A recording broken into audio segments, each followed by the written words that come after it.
Welcome to conversations. मैं आपका host, आपका दोस्त मुख्तदर खान, और आज मैं आपसे एपेक के बारे में बात करूंगा, जो इसकी समिट हो रही है पेरू में, जो नॉर्थ साउथ अमेरिका के एकदम नॉर्थ वेस्टर्न हिस्से में है मुल्क पेरू। उसका जो कैपिटल है Lima.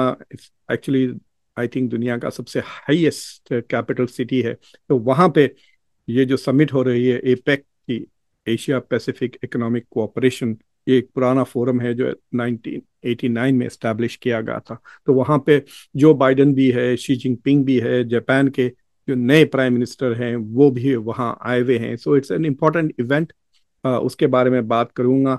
This is a kind of farewell for Joe Biden from international affairs. ये समिट और इसके बाद जो ब्राजील में G20 की समिट हो गई, ये दो आखिरी उनके मतलब फॉरेन पॉलिसी ग्लोरी के आखिरी अपॉर्चुनिटीज है। उसके बाद शायद और कोई मेजर मौका उनको नहीं मिलेगा।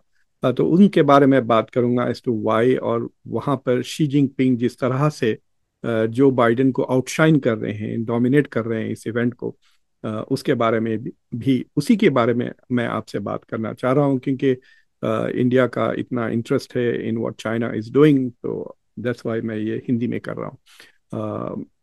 लेकिन पहले कॉन्वर्सेशंस को सब्सक्राइब करें, वीडियो को लाइक करें, बेल आइकॉन ज़रूर दबाएं, और इस वीडियो को दूसरों के साथ शेयर करें। कॉन्वर्सेशंस को अगर सपोर्ट करना है तो मेंबर बने। मेंबर बनने के लिए सिर्फ आसान तरीका है, ज्वाइन बटन ज़रूर दबाएं। तो एनीवे, एपेक के बारे में पहले बताता हूँ। इट्स ए फ्री मार्केट और इकोनॉमिक कोऑपरेशन का एक मल्टीलैटरल फोरम है।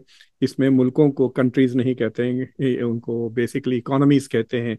और it's very interesting. Asia Pacific economic cooperation है इसका नाम। 1989 में ये एस्टैब्लिश किया गया था, और फिर 1991 में ये एक्सपैंड हुआ। इसमें जो मेजर कंट्रीज इन्वॉल्व हैं वो अमेरिका भी है, इसमें रशिया भी है, इसमें चाइना भी है, और बाकी के थोड़े साउथ अमेरिकन कंट्रीज हैं, कनाडा भी है, और फिर एशियन कंट्रीज हैं। अब 21 मुल्क हैं वहाँ पर। It is one of those international forums जिसमें चाइना के तरफ से 3 एंट्रीज हैं। चाइना है, हांगकांग है, और खुद ताइवान भी है। It's one of those few places जहाँ पर both people's republic of China और रिपब्लिक ऑफ चाइना, ये दोनों आर मेंबर्स है, यानी ताइवान और मेन स्ट्रीम चाइना। और इसका जो टोटल जीडीपी है, तकरीबन 2/3 ऑफ द वर्ल्ड जीडीपी, यानी 62 से लेके या 66% of the global GDP APEC countries का है। So you can understand that it is very important. G20 के बाद आप कह सकते हैं कि ये सबसे बड़ा इकोनॉमिक अलायंस है। इंडिया इसका पार्टनर नहीं है। I will talk about that, उसके क्या माने हैं। इवन दो इंडिया के पिछले जो सैन फ्रांसिस्को में जो इवेंट हुआ था लास्ट ईयर, वहाँ पे इंडिया के ट्रेड मिनिस्टर पार्टिसिपेट किए थे, एंड आई एम श्योर कि इंडिया का कोई ना कोई डेलीगेशन ज़रूर इस कॉन्फ्रेंस को भी अटेंड किया हो। बट 1997 या 98 में एपेक ने डिसाइड किया था कि चंद सालों के लिए वो मेंबरशिप एक्सपेंशन फ्रीज कर देंगे, और अभी तक वो अनफ्रीज नहीं हुआ। हालांकि वो सिर्फ 2012 तक था, लेकिन पिछले 12 साल में उन्होंने एक्सपैंड नहीं हुआ। Even though India wants to join, और कई ऐसे मेंबर्स हैं एपेक के, खासतौर से अमेरिका, जो चाहते हैं कि India become part of APEC, क्योंकि ये एशियन इकोनॉमी का बहुत बड़ा हिस्सा है, ग्लोबल इकोनॉमी का बहुत बड़ा है। यहाँ पे काफ़ी कोऑपरेटिव चीज़ें होती हैं सस्टेनेबल डेवलपमेंट को लेकर। So India will contribute to it, and India would have benefited a lot from this, लेकिन India is not part of it at the moment. एक और भी चीज़ है कि इंडिया ने डिलिबरेटली ऐसे मल्टीलैटरल इकोनॉमिक फोरम्स को अवॉइड किया जिसमें चाइना है, जिसके वजह से उनको चाइना को मजबूरन फ्री ट्रेड एग्रीमेंट में वो फंस जाना नहीं चाहते, क्योंकि अगर वो हो तो चाइना बेसिकली इंडिया की मार्केट को खा जाएगा। तो that is one more reason. जो दूसरे भी ऐसे फोरम्स हैं जहां पर चाइना ऑलरेडी है, तो India is not participating in those economic forums. तो अब फिल वक्त वहाँ पे 21 कंट्रीज हैं उसके मेंबर्स, जिसका total share of the global GDP 62% है, और share of the total trade, यानी दुनिया में जितना भी ट्रेड होता है, आधा यानी 50% of it is with APEC countries. तो यहाँ पर पेरू इज द होस्ट, और यहाँ पर ऑब्वियसली शी जिनपिंग और जो बाइडेन वगैरह आए हैं। जो बाइडेन की जो सबसे इम्पोर्टेंट दो चीज़ें हो रही हैं यहाँ पर, एक कि उनकी शी जिनपिंग के साथ एक मेजर मीटिंग होने वाली है। ताल्लुकात, जो मीटिंग हुई थी नवंबर में लास्ट ईयर सैन फ्रांसिस्को में, इट वाज वेरी इंपॉर्टेंट, क्योंकि वो बैलून गेट वगैरह उसके बाद काफ़ी टेंशन बढ़ गए थे चाइना और अमेरिका के बीच में। तो वो टेंशन्स, जो सिक्योरिटी को लेके जो टेंशन्स थे, वो बिल्कुल वहाँ पे कुछ हद तक रिजॉल्व हो गए।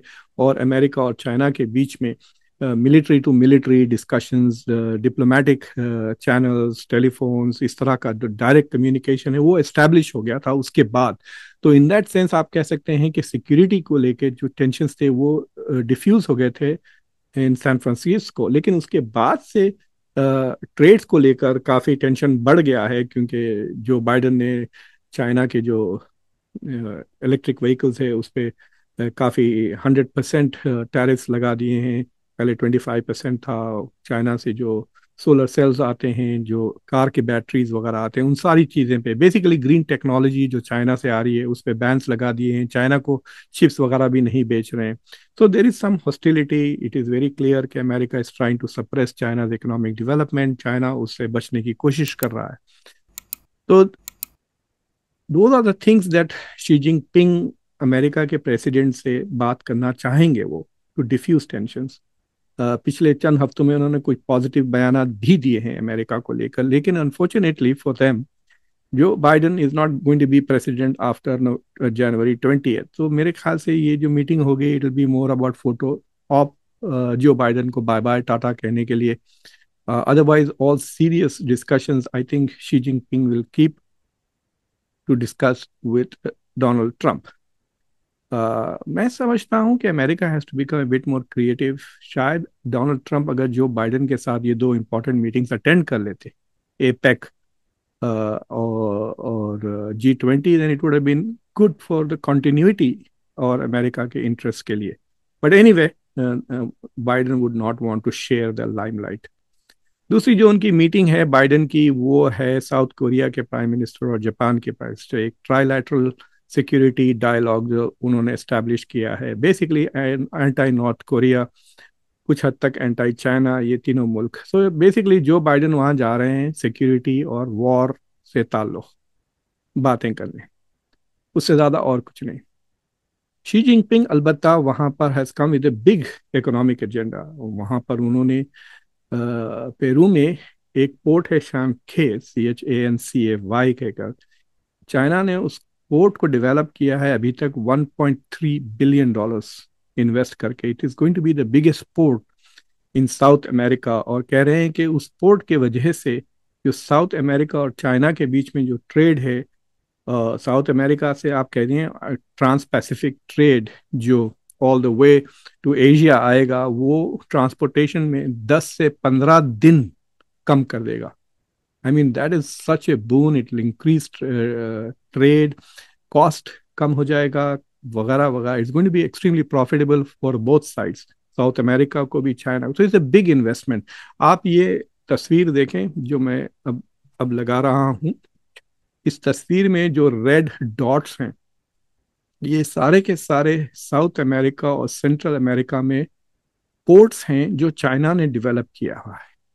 और आप यहाँ पे देख सकते हैं पेरू में, पेरू का जो बहुत बड़ा पोर्ट है वो पूरा वेस्ट कोस्ट, काफ़ी अमीर कंट्रीज हैं साउथ अमेरिका के, और ब्राज़ील को भी सर्व करेगा। अर्जेंटीना में तो खुद एक पोर्ट बना हुआ है।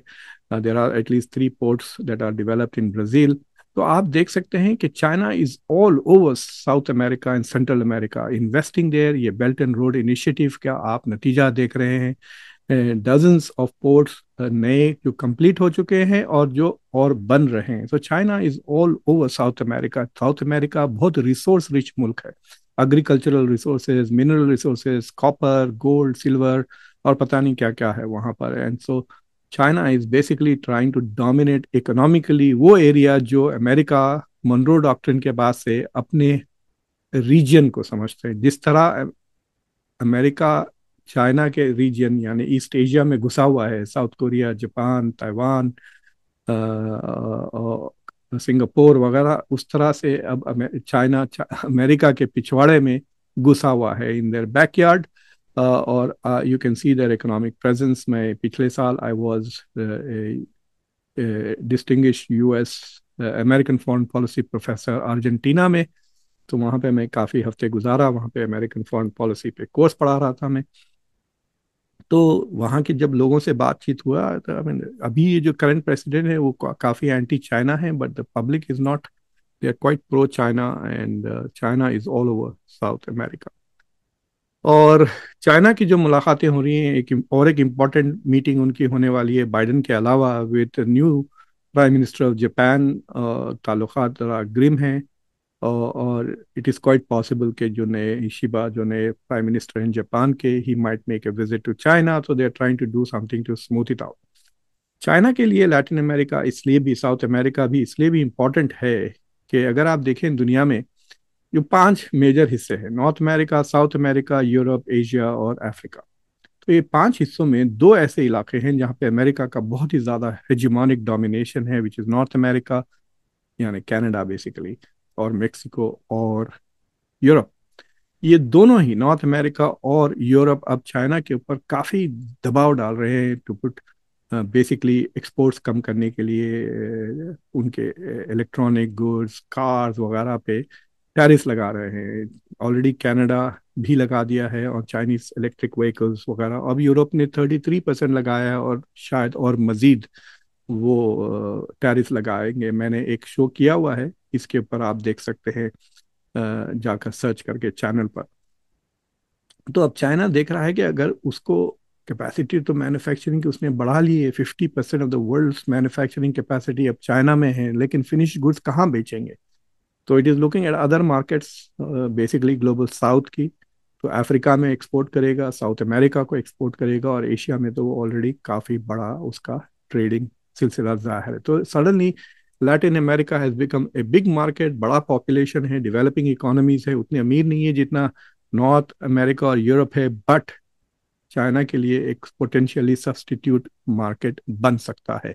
तो that is why this is an important. और ये it also gives an chance कि जो लीडर्स हैं जैसा कि जापान और शी जिनपिंग, जापान के इशिबा जो जापान के नए प्राइम मिनिस्टर है, उनकी अगर मुलाकात होती है शी जिनपिंग पे जो होने वाली है, फिर उसके बाद वो फिर अगले हफ्ते G20 में मिलेंगे। सो द चांसेस आर के some important discussions can happen.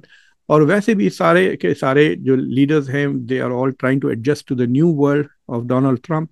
कि अमेरिका के साथ क्या फॉरेन पॉलिसी होगी, क्या तब्दीलियां आएंगी, क्या कर सकते हैं, क्या नहीं हो। होपफुली कि बाइडन चंद घंटों के लिए इतने अलर्ट जरूर हैं कि he can give some insights to these leaders कि what is possible and what is not possible for Donald Trump. उन्होंने कई बड़े बड़े बयान तो किए हैं फॉरेन पॉलिसी को, लेकिन उसमें से कर क्या सकते हैं वो, और क्या क्या नहीं सकते। आई होप कि it gives some idea to the other leaders, और वो आपस में भी प्लान कर रहे होंगे how to deal with America. अगर अमेरिका यूरोप से विड्रॉ हो जाता है, नेटो से विड्रॉ हो जाता है, या ये जंग खत्म हो जाती है यूक्रेन की और मिडल ईस्ट की, तो जो नई दुनिया बनेगी उसमें अमेरिका का क्या रोल रहेगा? Will America be more engage या विल बिकम मोर आइसोलेशनिस्ट? बातों से ऐसा लिख रहा है कि America is withdrawing from the world.